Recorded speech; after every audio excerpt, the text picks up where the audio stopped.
نحمده ونستعينه ونستغفره ونؤمن به ونتوكل عليه ونعوذ بالله من شرور أنفسنا ومن سيئات أعمالنا من يهده الله فلا مضل له ومن يضلله فلا هادي له ونشهد أن لا إله إلا الله وحده لا شريك له ونشهد أن سيدنا ونبينا ومولانا محمدا عبده ورسوله أرسله بالحق بشيرا ونذيرا وداعيا إلى الله بإذنه وسراجا منيرا صلى الله تعالى عليه وعلى آله وأصحابه وسلم تسليما كثيرا كثيرا أما بعد فأعوذ بالله من الشيطان الرجيم بسم الله الرحمن الرحيم وعلم آدم الأسماء كلها صدق الله مولانا العظيم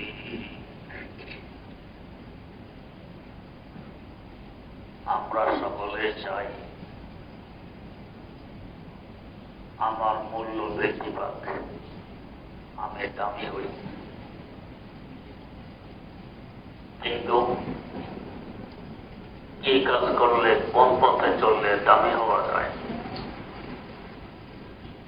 আমরা অনেকে বুঝতে ভুল করে বসি। বেদামিকে দামি মনে করে, দামিকে বেদামি মনে করি।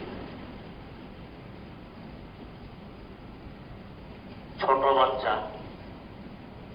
আপনার এক হাতে 1000 টাকার নোট আর এক হাতে 2 টাকা মূল্যের একটি চকলেট,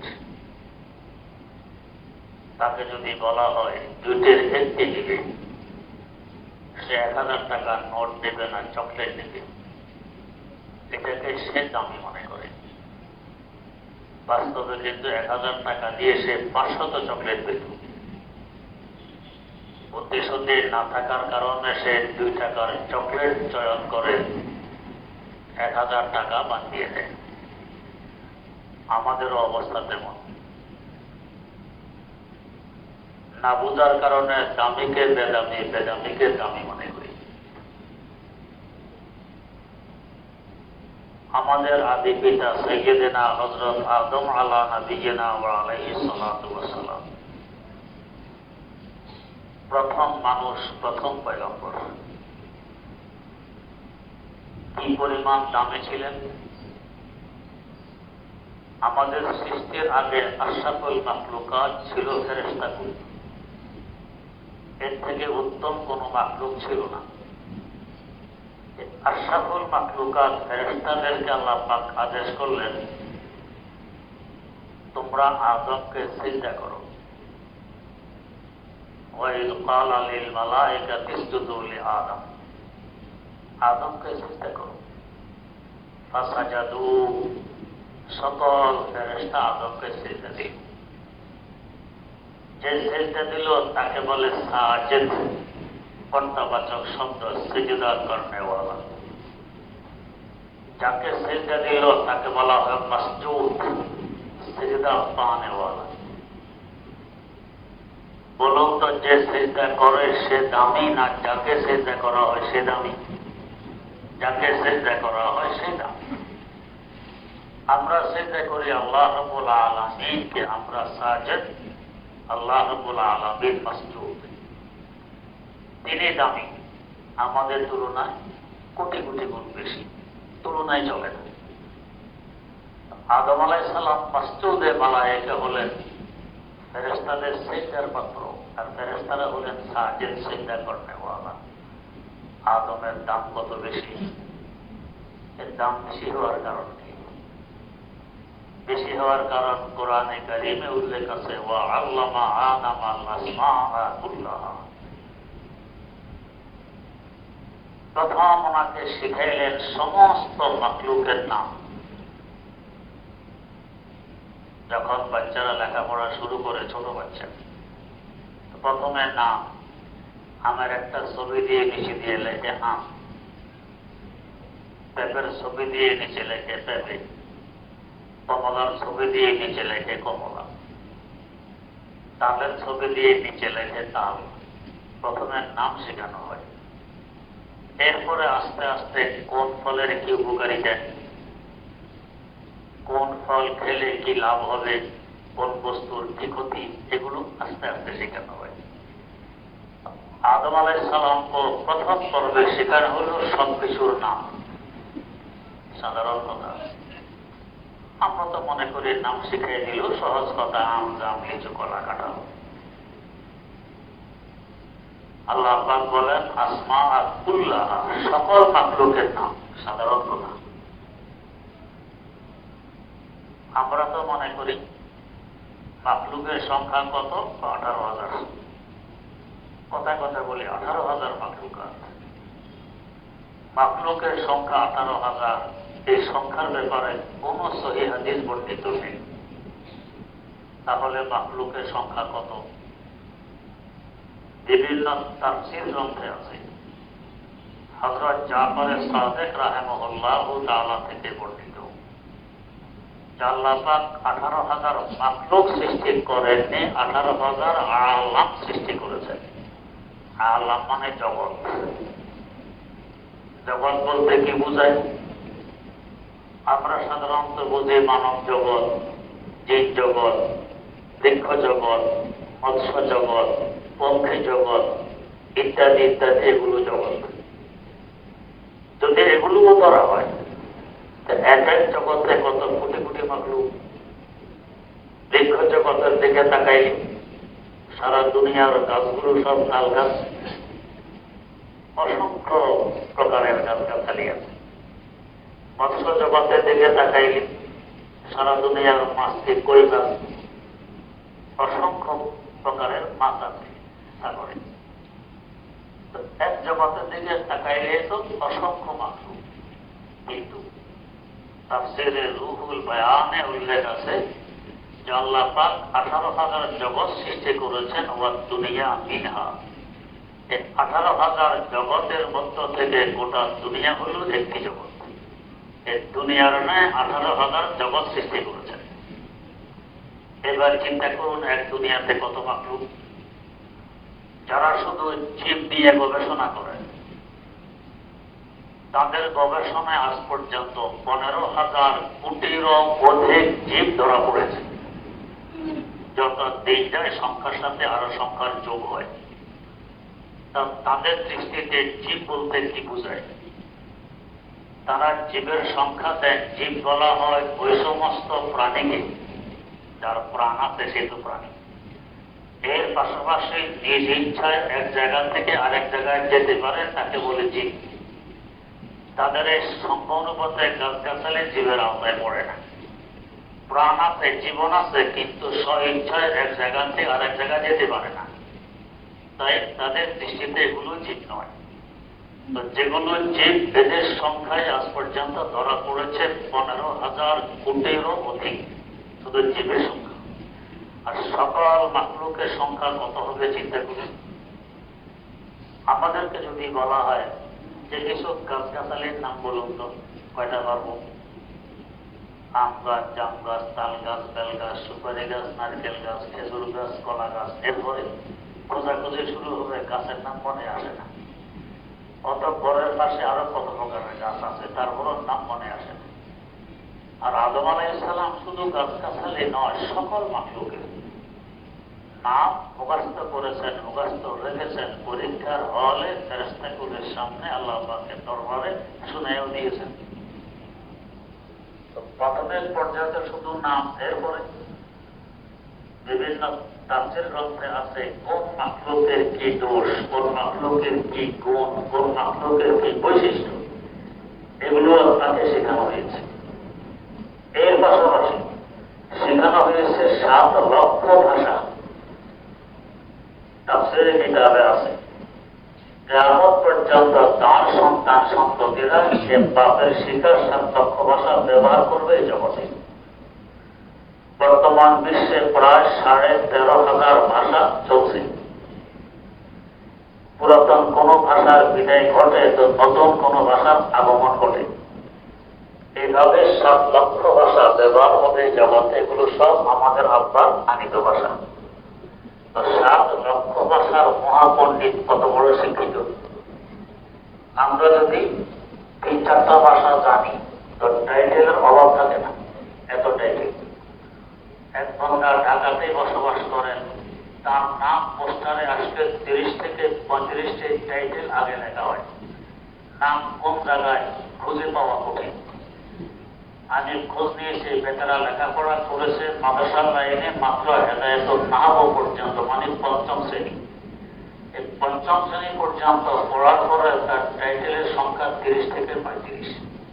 তো ভাবলাম যে আল্লাহ হেফাজত করেছেন, দাওরা হাদিস পাস করেনি, করলে আর টাইটেল কোথায় পেত? অত টাইটেল নেই। 5ম শ্রেণীতে সব টাইটেল শেষ। এই জন্য আল্লাহ আপনাকে আগে বাড়তে দেননি। আদম আলাইহিস সালাম 7 লক্ষ ভাষার মহাপণ্ডিত, কত বড় শিক্ষিত। এই শিক্ষার বরকতে আল্লাহ পাক আদেশ করলেন ফেরেশতাদেরকে, তোমরা আদমকে শিক্ষা করো। এই সুযোগটি ফেরেশতাদেরকে দিয়েছিলেন, তোমরাও শিখো। আদমও শিখবে, তোমরাও শিখো। আদম আলাইহিস সালাম তো শিখতে পারলেন, ফেরেশতারা বলেন না। ফেরেশতার মানুষের মধ্যে এই এক ব্যবধান। একটা হলো মানুষ সরাসরি শিখে এবং এক শিক্ষা থেকে আরেক শিক্ষা বের করে নেয়। এই গুণ ফেরেশতাদের নেই। যেমন ধরুন একটি নৌকা, আপনার নৌকা উঠে দেখতেছেন নৌকার মধ্যে বড়ই পাতা। ফেরেশতা একটু লোকে বুঝবেন নৌকার মধ্যে বড়ই পাতা, এর বাইরে আর কিছু বুঝবে না, জানবে না। আপনি বুঝবেন যে নৌকাটি কোনো বড়ই গাছের নিচে বাঁধা ছিল, অথবা বড়ই গাছের ডাল এই নৌকা করে কোথাও নেওয়া হয়েছে, তাই বড়ই পাতা এখানে পড়ে আছে। এই এক জানা থেকে আরেক অজানাকে আপনি জেনে ফেলেন, এটা মানুষের বৈশিষ্ট্য। এভাবে হাজারো অজানা মানুষ জেনে ফেলি। এই যে বিভিন্ন আবিষ্কার, এগুলো কি আল্লাহ পাকের সৃষ্টির বিভিন্ন বস্তুকে একত্রিত করে আরেকটা আবিষ্কার করে।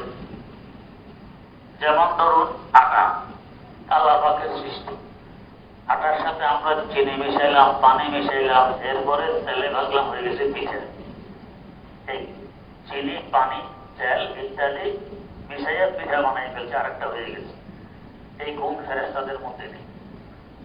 এক বস্তু থেকে আরেক বস্তু প্রস্তুত করা, এক এলেম থেকে আরেক এলেম অর্জন করা, এটা একমাত্র মানুষের বৈশিষ্ট্য। তাই মানুষ হয়ে গেছে মাসজুদুল মালায়েকা, ফেরেশতাদেরও সেজদার পাত্র, এলেমের বরকত। আল্লাহ পাক যত পয়গম্বর পাঠিয়েছেন, সকল পয়গম্বর তাদের যুগের শ্রেষ্ঠ আলেম। এর থেকে বড় আলেম, বড় শিক্ষিত আর কেউ হয়নি, হওয়ার সম্ভব ছিল না। হযরত ইদ্রিস আলাইহিস সালাম, নূহ আলাইহিস সালামেরও আগের, আজ থেকে প্রায় 6,500 বছর আগের পয়গম্বর ইদ্রিস আলাইহিস সালাম এর অঙ্ক তিনি আবিষ্কার করেছেন। তার থেকে অঙ্ক এসেছে যে 2 আর 2 যোগ দিলে কত হয়, 4 হয়। এগুলো তার আবিষ্কার। এভাবে প্রত্যেকটি এলেম পয়গম্বরদের থেকে এসেছে। আল্লাহ, আজ আমরা ইঞ্জিনিয়ারিং বিদ্যা দিয়ে লোহাকে সোজা করি, দেখা করি, কত কিছু প্রস্তুত করি, কত মেশিনারি, কত যন্ত্রপাতি আমরা বানাই নেই লোহা দিয়ে। নরম করার আগে আগুনে ফুটতে হয়, হিট দিয়ে তাকে নরম করতে হয়, এরপর হাতুড়ি দিয়ে পিটাইতে হয়, অথবা মেশিন ব্যবহার করে লম্বা কিংবা দেখা করতে হয়, কত বেগ পেতে হয়। হযরত দাউদ আলাইহিস সালাতু ওয়াস সালাম, আল্লাহ পাক বলেন ওয়া আলাকনা লাহুল হাদীদ। দাউদ আলাইহিস সালাম লোহা হাতে নিয়ে যা বানানোর দরকার তা বানিয়ে দিলেন। না হাতুড়ির প্রয়োজন, না আগুনের দরকার, না নরম করার আবশ্যকতা, কিছু দরকার ছিল না, হাতে নিয়ে বানা। তাহলে এবার বলুন কত বড় ইঞ্জিনিয়ার ছিলেন হযরত দাউদ আলাইহিস সালাম। তেমনিভাবে হযরত মূসা আলাইহিস সালাম, ফেরাউনের সাথে তার সংঘর্ষ, দ্বন্দ্ব, যুদ্ধ। এখন আমরা যুদ্ধে কত রকমের অস্ত্র ব্যবহার করি, পারমাণবিক অস্ত্র, কত কিছু। এরপরও তো অনেক সময় ময়দানে টিকে থাকতে পারি না। আর হযরত মূসা আলাইহিস সালাম মোকাবেলা করছেন ফেরাউনের সাথে, ফেরাউনের 6 লক্ষ সৈন্যবাহিনী, অস্ত্র শস্ত্রের অভাব নেই। আর মূসা আলাইহিস সালামের হাতিয়ার মাত্র একটি লাঠি। আল্লামা জালালউদ্দিন রুমি রহমাতুল্লাহ আলাইহি বলেন, সাদাহাসারানে জাহে ফিরআউনরা দরশে কস্তা মূসা কে বারেক আসা, দরশে কস্তা মূসা কে বারেক আসা।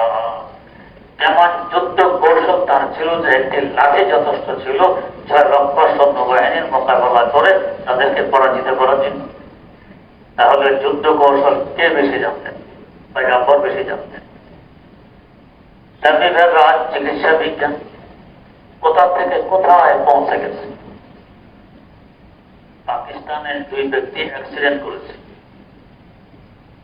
এক ব্যক্তির মাথা ঠিক আছে, দেহ থেমে গেছে, আর বাঁচবে না। আরেক ব্যক্তির দেহ ঠিক আছে, মগজ বেরিয়ে গেছে। ডাক্তাররা করল যে ব্যক্তির মাথা ঠিক আছে তার মাথা থেকে মগজ বের করে, তার মগজ নষ্ট হয়ে গেছে, এখানে হিট করে দিয়েছে, দেহ তো ঠিক আছে। ওই ব্যক্তি তো মারা গেছে, আর যাকে মগজ ফিট করা হলো এ সুস্থ হয়ে গেছে। রিলিজ পাওয়ার পর যখন ঘরে আসলো, ছেলে মেয়েরা সামনে আসে তো লাঠি নেয়। এই তো বেগানা মহিলা আমার সামনে আসতো, তোমার এত বড় সাহস। ছেলে আব্বা আব্বা করে সামনে আসে, কি তুমি আমার ছেলে, সরো এখান থেকে। সবাই তো আশ্চর্য, কি ব্যাপার, আমাদের আব্বা আমাদের স্বামী লাঠি হাতে। কারণ তার ব্রেন তো আরেকজনের, ওর ব্রেনে কাজ করতেছে। কোথা থেকে কোথায় পৌঁছে গেছে চিকিৎসা বিজ্ঞান। একজনের কিডনি নিয়ে আরেকজনের কিডনির পরিবর্তে হিট করে দেয়, মানুষ সুস্থ হয়। কোথায় পৌঁছে গেছে। একজনের চক্ষু দিয়ে আরেকজনের চোখে লাগাইয়া দেয়, তো সে এখন দেখতে পায়। যত পিছিয়ে আবিষ্কার করুক চিকিৎসা বিজ্ঞান, যত উন্নতি লাভ করুক, এখন আমি এমন ওষুধ আবিষ্কার হয়েছে যে ওষুধ সেবন করাইলে বুদ্ধা দিতে হয়। এমন ডাক্তার কি এখনো দুনিয়াতে পাওয়া যাবে যে ডাক্তার ফুঁক দিলে রোগ সুস্থ হয়, রোগী সুস্থ হয়? এমন ডাক্তার কি পাওয়া যাবে যে রোগী গায়ে হাত তুলে দিলে রোগী সুস্থ হয়? পাওয়া তো যাবে না। কিন্তু সাইয়েদেনা হযরত ঈসা নবিয়িনা ওয়া আলাইহিস সালাতু ওয়াস সালাম মারাত্মকতম কুষ্ঠ রোগীর গায়ে হাত তুলে দিলে মনে হতো তার জীবনে রোগ হয়নি, এমন সুস্থ হয়ে গেছে। 1000 বছর পুরানো কবরের পার্শ্বে দাঁড়িয়ে যদি বলতেন হুম বিইজনিল্লাহ, আল্লাহর হুকুমে তুমি জিন্দা হয়ে যাও, এ মুর্দা জিন্দা হয়ে কবর থেকে বেরিয়ে আসে। আল্লামা রুমের ভাষায় বলেন, সদা দিব্যে জালে নসে বোধ, সদা দিব্যে জালে নসে বোধ, পেশে ঈসা ও দমশ আফসোসে বোধ, পেশে ঈসা ও দমশ আফসোসে বোধ। জগতের শ্রেষ্ঠতম ডাক্তার হাকিম জালিনুস। এই জঙ্গলে হাঁটলে গাছ থাকে, তার সাথে কথা বলতে হবে অমুক রোগের চিকিৎসা। অনেক কিছু আছে আমরা জানি না, পশুপাখিরাও জানে। হাকিমুল ইসলাম আল্লামা কাজী তৈয়ব সাহেব রহমতুল্লাহ আলাইহি উল্লেখ করেছেন, ভারতের এক জায়গায় বানরের উপদ্রব খুব বেশি, কিন্তু সরকারিভাবে বানর হত্যা নিষেধ, কুকুর হত্যা নিষেধ। ওদের অনুকরণে আমাদের দেশে আইন হয়েছিল কুকুর হত্যা নিষেধ। মানুষকে কামড়ে মানুষ মেরে ফেলতেছে, কিছু আসে যায় না, কিন্তু কুকুর হত্যা করা যাবে না। এমন অদ্ভুত একটা আইন। বানর হত্যা নিষেধ, মানুষ কষ্ট পায়। একবার লোকেরা দেখলো যে আর কত সহ্য করা যায়, আইন যা ইচ্ছা তাই হোক, বানর মেরে ফেলতে হবে। করছে কি, কতগুলো রুটি বিষ মেখে রুটিগুলো ঘরের ছাদে দিয়ে রাখছে। এর আগে কাপড় শুকাইতে দিলে বানর এসে কাপড় ছিঁড়ে ফিরে নষ্ট করে যেত। রুটিতে বিষ মেখে সারা ছাদে রুটি ছিটে দূরে থেকে দেখতেছে বানর আসবে, খাবে তো মরবে। দেখলে ঠিক হয়ে এক ঝাঁক বানর এসেছে, কিন্তু একটা রুটিও খেল না। কারণ এরা বুঝতেছে এত রুটি তো এভাবে ছাদে পড়ে থাকার কথা নয়, নিশ্চয়ের মধ্যে কোনো পিণ্ড আছে, সেই পিণ্ডকে ওটা আগে বের করতে হবে। এরপরে তারা কোন হয়ে বসলো, গোল মিটিং করলো। মিটিং এর পর একটা বানর চলে গেল, বাকিরা বসে আছে। একটু করে সে আরেকজন মানুষ সাথে করে নিয়ে আসছে। সে এসে রুটিগুলো শুকলো, সঙ্গে সেও চলে গেল। একটু পরে একটা ডাল কাঁধে করে ভেঙে নিয়ে আসছে ছাদে ওই বানরটা। বস এরপর সব বানর হুমড়ে খেয়ে পড়লো, রুটি খায় আর ওই ডালের একটা কাঁচা পাতা খায়, রুটি খায় একটা কাঁচা পাতা খায়, এভাবে সব রুটি খেয়ে সবার একটা রুটিও নেই, সব খেয়ে ফেলছে, বানর একটাও পড়েনি। তার মানে পরামর্শ করে স্থির করলো যে রুটিতে কি আছে এটার জন্য ডাক্তার প্রয়োজন। একজন বানর গিয়ে ডাক্তার নিয়ে আসছে, বানরের ডাক্তার। সে এসে শুনে দেখলো হ্যাঁ এর মধ্যে বিষ আছে, খাওয়া যাবে না। তো বিষ নিরাময় করে এমন ওষুধ কি ডাক্তারের তো জানা আছে। এক ডাক্তার গিয়ে গাছের ডাল ভেঙে নিয়ে এসেছে, যে গাছের পাতা খেলে বিষ ক্রিয়া নষ্ট হয়ে যায়। ডাল এনে দিল, সবাই এখন বিষ মানা রুটি খায়, গাছের পাতা খায়, বিষ ক্রিয়া নষ্ট, একটা বানরও মরল না। তো হাইওয়ান জানারও অনেক কিছু জানে যে আমরা জানি না। তো হাকিম জালিনও জংলা দিয়ে হাঁটলে গাছ পর্যন্ত বলতো হাকিম সাহেব আমি অমুক রোগের চিকিৎসা। এইভাবে উনি বহু চিকিৎসা আবিষ্কার করে গেছেন। আল্লামা রুমি বলতেছেন দিব্যে জালে নৌসে বোধ পেশে ঈসা ও দমাস আফসোসে বোধ পেশে ঈসা ও দমাস আফসোসে বোধ। শত সহস্র শ্রেষ্ঠ ডাক্তার হাকিম জালিনুসকে একদিকে করো, ঈসা আলাইহিস সালামের মুখকে একদিকে করো। এর মুখের সামনে সবাই লজ্জিত হবে যে উনি কত বড় ডাক্তার। এরপরে আমাদের নবী সাল্লাল্লাহু আলাইহি ওয়াসাল্লাম তার কথা তো আর বলারই নয়। সমস্ত পয়গম্বরকে আল্লাহ পাক যত ইলম দান করেছেন এর থেকে কোটি কোটি গুণ বেশি ইলম একা আমাদের নবী হযরত মুহাম্মদ মুস্তাফা সাল্লাল্লাহু আলাইহি ওয়াসাল্লামকে দান করেছেন। ওতীতু ইলমাল আউয়ালিনা ওয়াল আখিরিন, আগেরকার পরেরকার সকল ইলম সকল বিদ্যা একা আমাকে দান করা হয়েছে। যার কারণে তিনি শ্রেষ্ঠ মাখলুক, সবচেয়ে বেশি সম্মানের পাত্র। শুধু মুসলমানদের দৃষ্টিতে যে সম্মান পাত্র তা অমুসলিমদের দৃষ্টিতেও 100 পৃথিবীর বড় মানুষ, 100 পৃথিবীর বড় মানুষ। দুইটি বই আছে এই না, উভয় বইয়ের লেখক অমুসলিম। ওনাদের দৃষ্টিতে পৃথিবীর শুরু লগ্ন থেকে ওনাদের পর্যন্ত 100 বড় মানুষকে তারা পছন্দ করেছেন, এরা পৃথিবীর বড় মানুষ। উভয় লেখক সর্বপ্রথম নাম উল্লেখ করেছেন আমাদের নবী হযরত মুহাম্মদ মুস্তাফা সাল্লাল্লাহু আলাইহি ওয়াসাল্লাম। কেন? তাদের দৃষ্টিতে ইনি সবচেয়ে বড়। কেন এত বড়, এত সম্মানের পাত্র? সবচেয়ে বড় আলেম, সবচেয়ে বড় বিজ্ঞান, যার কারণে ওনার সম্মান সবচেয়ে বেশি। সম্মান পেতে হলে, দামি হতে হলে বিদ্যার বিকল্প আর কিছু নেই। বিদ্যা যত বেশি অর্জন করবেন, এলেম যত বেশি আসবে, আপনার দাম ততই বাড়বে।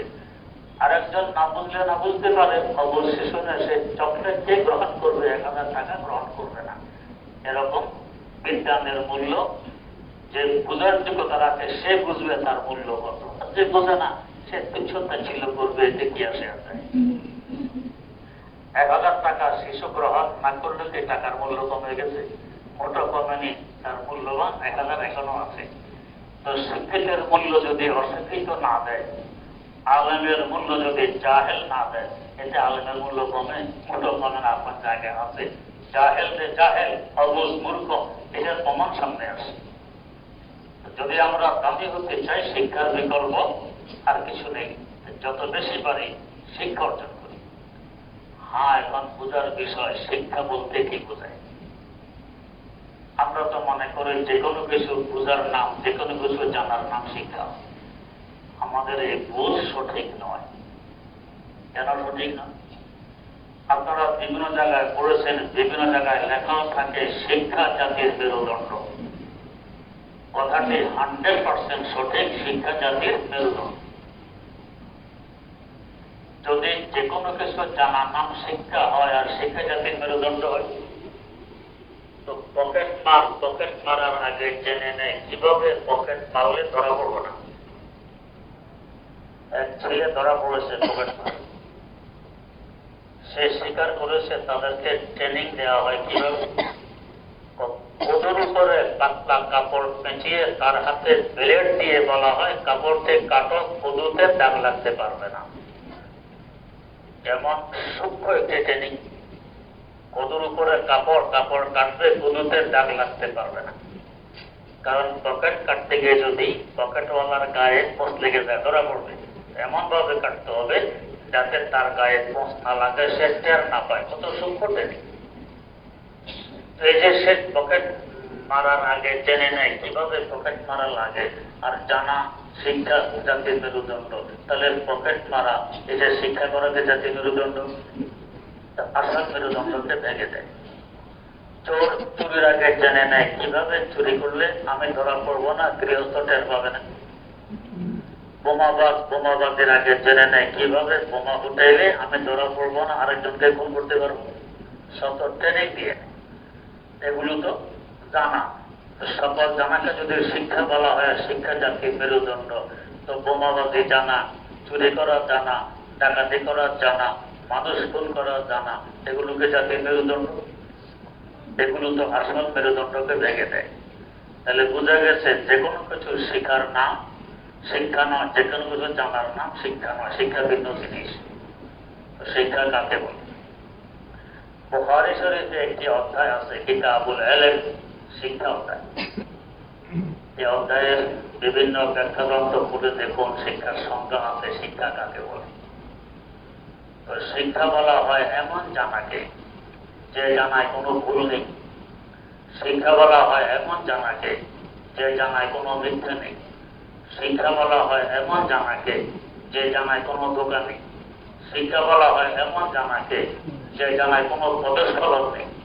শিক্ষা বলা হয় এমন জানাকে যে জানায় কোনো প্রতারণা নেই। এমন নির্ভেজাল জানাকে বলে শিক্ষা।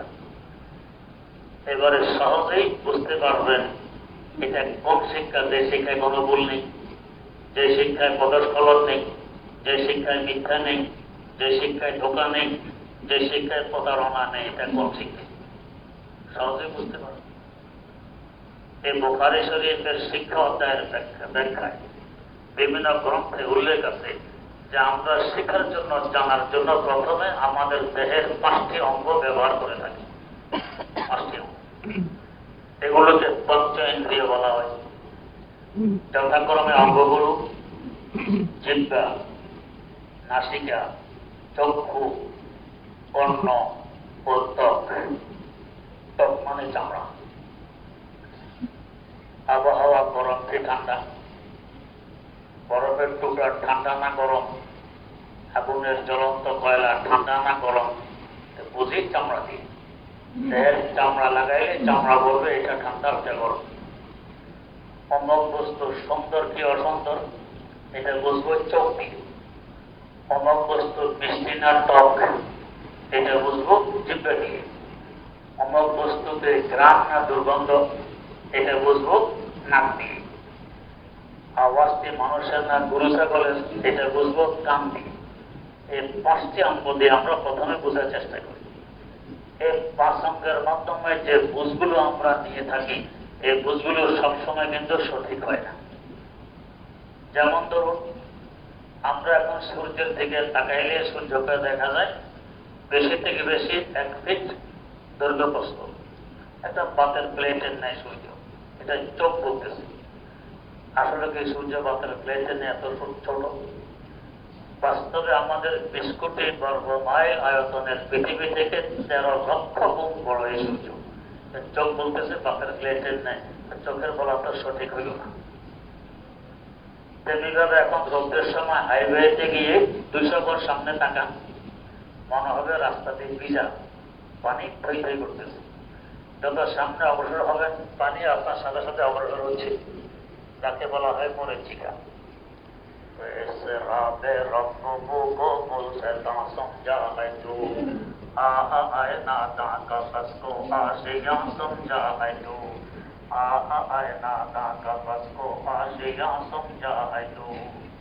অবুঝেরা এটাকে পানি মনে করে, যারা বোঝে এরা বোঝে না এটা পানি নয়, মরীচিকা। তেমনিভাবে অবুঝেরা এই অস্থায়ী দুনিয়াকে স্থায়ী বাসস্থান মনে করে। বাস্তবে এটা অস্থায়ী, কিছুদিনের জন্য আমাদের জাগির বাড়ি। এটা আমাদের আসল বাড়ি না, আসল বাড়ি সামনে।